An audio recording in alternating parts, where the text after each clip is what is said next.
Hey, this is Troy Castellano, and you're watching the UK Americana Bar Show. Like these professionals, do you? There'd be no more push and pull, no more second guessing my first instinct.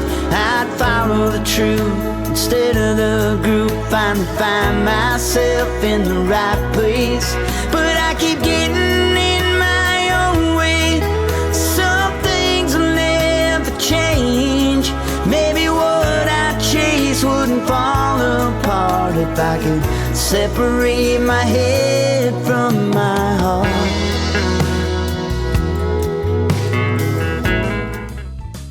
Hey everybody, welcome back to the UK Americana Bar Show. Thank you for joining us. We really do appreciate it. I did a great interview on Zoom, a guy from Minnesota called Troy Castellano. He is absolutely fantastic, this guy. He was a session guitar player and producer, and a few people said to him, hey, you know what? You sound really great, you should try and come out a bit more as an artist. So he did, and he's got this great new song out called I Only Dance When I'm Drunk, and I can relate to that. It's actually quite fantastic, this guy. He's got some great stuff. He's got a great charity that he helps out as well with guitars for children, and he tells us also about working with Tommy Lee. This guy's fantastic. You're gonna love it. Don't forget to watch part 2 in a couple of weeks. Don't forget to subscribe, and we'll see you later on. Bye. Take a look. God, I was looking over your history, mister. Oh my God, you're a little bit of Mr. Showbiz, aren't you?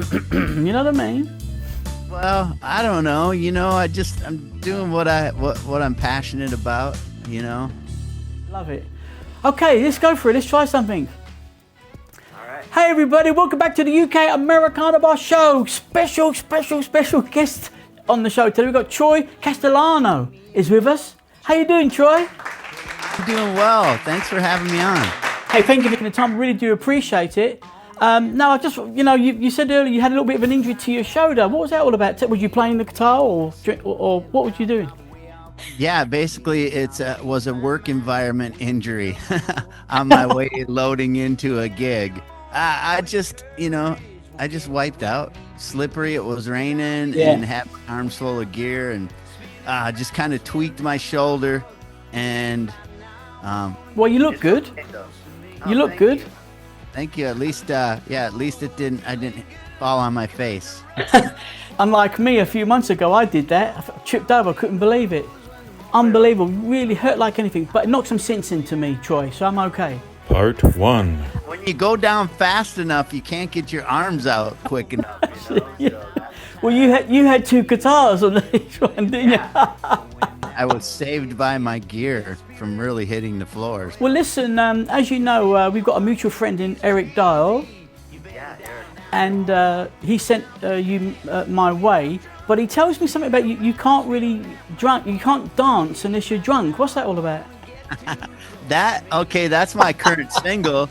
I only dance when I'm drunk, and it comes from being on stage as a performer. I've always got a guitar on, so we kind of are dancing and jamming on stage. But like there's 2 parts to this. If somebody asks me to dance and I'm not playing or anything, I'm like, no way, I can't dance. I just look like a goofball.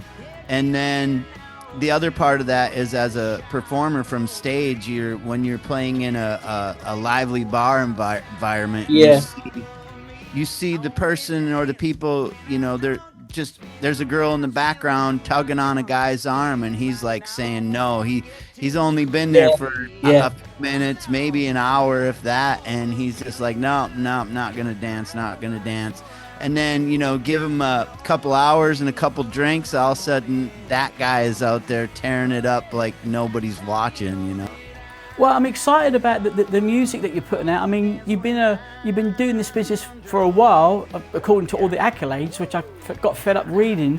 So there's another one, which is really excellent. But I mean, you predominantly was influenced in the 70s and 80s with the rock thing, wasn't you? That was going on at the time, the country rock. Yeah, I was just enamored with rock music when all my friends were into hair bands. Growing up in the 80s, like everybody was into the hair bands, and I mean like Poison, Warrant, Motley Crue, and I was digging back into Led Zeppelin and Aerosmith. And then, you know, the music bug really hooked into me, and I wanted to learn how to write songs and make up my own songs. So I started doing that and writing, you know, what I thought was authentic, but it turned out it really wasn't. It was like, I'm so influenced. Really, this is where my soul comes from in music, is I'm so influenced by all of that, from Led Zeppelin to Glenn Campbell to 70s soft rock like Absolutely. Crofts and you know, England Dan and John Ford Coley, and all of this stuff just kind of mixes up with the way I put together melodies and lyrics. And you know, I chased the rock thing, and when I wrote rock songs, it just wasn't very authentic. And for the longest time, I couldn't figure out where I fit, because I was a mess of all of that. Do you know, I was listening to some of your tracks and stuff, and hey, it's just me, but Fleetwood Mac was in there, a bit of the Eagles, the Doobie Brothers, I could hear trying to creep out. You know, is that a kind of good? Yeah, like all of it. I've never been a music snob where I'm only into one genre. It's all, like, I have a song called Make Me Sing, which is really about songs are the king. It's not the guitar player, it's not the singer, it's everything together that makes you feel something and enjoy that song. I used to love the when I did a bit, I used to love the team feel that you had with the guys. To be on time is incredible. The feeling was on, you know, with the bass or the drums, to be in time with the boys, it was fantastic, you know. So look, you're from Minnesota. Family man, I hear. And you mentioned about the guitar there earlier, but you're a bit of a mean guitar player as well, aren't you? Eric tells me. Man, you know, that was my first passion, was playing guitar. I wanted to be Joe Perry or Jimmy Page, you know, and Eddie Van Halen. Like, I don't play like any of them, but I'm a mix of all of that, and that's really what influenced me. And then, you know, when you want to do some gigs, it's like, well, you got to do some songs people know, which are cover tunes. And then it was like a couple bandmates when I'm like 19, they're going like, Troy, you should sing. I'm like, nope, I'm a guitar player. And then I started singing a couple of Steve Miller songs, you know, there's that 70s influence too. And they're like, man, you should sing most of the songs. You're really good. And I'm like, oh, okay. It takes a lot of courage to sing at first, you know. You remind me of Glenn Campbell. That's how he started off, as a guitar player. And then someone said, hey, you're really good. Why don't you get out to the front? You know, so he did. Big influence on me, because that's what was I love Glenn Campbell. That's what was in my dad's pickup truck, was Glenn Campbell. Well, he had a mix of, you know, I'm talking back when it was 8 tracks. He had Glenn Campbell, he had Johnny Cash, he had even John Denver, and I kind of I gravitated towards that pop country back then. Found the freedom of 4 wheels and a tank full of gas, laying rubber down Whiskey Road, taking all the corners fast. Find a field and light a fire up, and we party until the cops showed up. We didn't know any better. We were young and learning life together. Looking back now, it's kind of blurry. Man, we sure did want to grow up in a hurry. And I can't believe we made it out unscathed, with all the hell we raised. God, you mentioned Johnny Cash there. I mean, it's funny, isn't it? Some of the body of music that's gone from the past, but you know, it's quite, I don't know what it's like in your country or your neck of the woods, but here they still play it because it's just doing it. It's just doing its thing, you know. It's very creative and very the rhythms. And look, Johnny Cash, there's rhythm when you get the blues. Come on, you know, it's just all there, isn't it? And when you look at some of the big artists like the Chili Peppers or even, you know, Led Zeppelin, they will tell you that go back a couple of decades and that was what influenced them. Exactly. Johnny Cash is the trunk of the tree. We're just all branches, you know. You've opened up for a lot of big artists. So, a Cheap Trick, which I really like. I mean, I think they got a few hits over here actually. But I mean, how did that sort of come about? If you don't mind me asking, Cheap Trick. All right, so there's a huge influence on me too. When I was 10 years old, Cheap Trick, I had the Live at Budokan album, and I would be jumping on my bed with a broomstick handle singing songs. That whole live album. And then fast forward, 30 years, amazingly, I won our local Battle of the Bands, our rock station in Minneapolis. It's actually the biggest rock station in the Midwest, which is Minnesota, Iowa, Wisconsin, North Dakota, South Dakota. Really big impact. And my band won their Battle of the Bands, and our prize was to open up for Cheap Trick and Styx at Midway Stadium in St. Paul. That's Minnesota. amazing.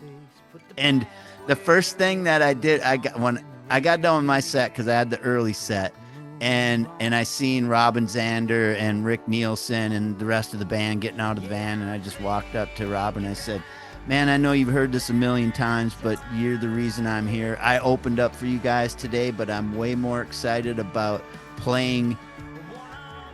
meeting you guys today, because you're a big influence. And Robin Zander says to me, I know who you are. And I go, how do you know who I am? He says, well, I have a nephew that lives, they're Midwestern band too. So they're not far from the Twin Cities in Minnesota. And he says, I know who you are, which floored me. And he says, my nephew was telling me all about you. I'm like, your nephew was talking to you, the rock star, about me, huh? That really floored me. I'll never forget that, because they were such a big influence. Yeah, they were. It's funny, some of the accolades that you've had. I mean, the list was incredible. I mean, you won about 6 Josie Awards, which is that's quite a monster award these days. Just to clarify, I didn't win yet, but okay. Nominated. Oh, sorry, that's my fault then. Or actually, it's the researcher's fault. Thank you. Bernie is our researcher here. She does make a few mistakes. You know about Bernie, our BiGfoot? Do you know about her? No. Yeah, we don't talk too loud when she's about. She works downstairs, So look, as I say, I mean, all the other accolades. I mean, you did stuff with CMT, Fox, Discovery Channel. You got placements. Lots of music placements. That was before I moved to Nashville. I was just like pitching songs for that kind of thing, and MTV licensed like 13 from me directly, so they ended up being in shows like all the MTVs. Now MTV's gone, you heard that, right? But it was like, so I was getting stuff on I Used to Be Fat, Mom's Moving In, 16 and Pregnant, Jersey Shore, Party Down South. It would be like all of that kind of thing, They're the little ditties between scenes, Yeah. Oh, little ditties. Is that all they were? I probably heard your music all over the blimmin' place. Yeah. Like in all kinds of things, from Pawn Stars to Toddlers and Tiaras, all of these reality TV shows. Yeah, that's fun. I still get some residuals from that stuff. Hey, listen, looking at your bio and looking at the research as one does, Tommy Lee keeps coming up. Tell me about this guy. I mean, what happened there? Did you? Another amazing moment. It's like 2010. A back of a Guitar Center flyer said, make a record, or Tommy Lee wants to make a record with the world. I'll try to make this as short as possible. So what you did is you logged into this website that they have built, this platform, and you download the stems of the song they were working on. So it'd be bass, drums, vocals, guitar. And then they said, put whatever you want on it. If it works, we'll use it. And about the third song into this process of 12 songs, the producer calls me and says, man, everything you're playing is coming through our screeners. We just want to talk to you and get to know you, because this is the stuff we've been looking for. My God. And so I ended up it's funny because I'm a web designer by trade, or was. I'm not anymore, but at the time, and ended up doing some web design work for Tommy as well. But that record, so it took a year to do it. they had over 60,000 submissions worldwide. About 20 of us made it on the record, and I got credited for guitar parts on 3 songs. Oh, wow, that'd do, wouldn't it? Yeah, so, and then I got to go to his house and I got a preview of the whole, I was the only one out of that group that was invited because I built this relationship with the producer and Tommy, for that matter, because I was talking to him about web stuff. But so I'm in LA, the record's about done. I didn't know I was on it. And then Scott Humphrey's the producer. He's a big producer, produced all the Rob Zombie rock stuff. And he said, hey, if you're in LA, why don't you come out to Tommy's here and we'll give you a preview of the record. And so went to Tommy's house, hung out with him. We drank a bottle of Crown and listened to the record. And the first song that they pulled up was like, that's my guitar riff, man. If my heart, maybe what I chase wouldn't fall apart if I could separate.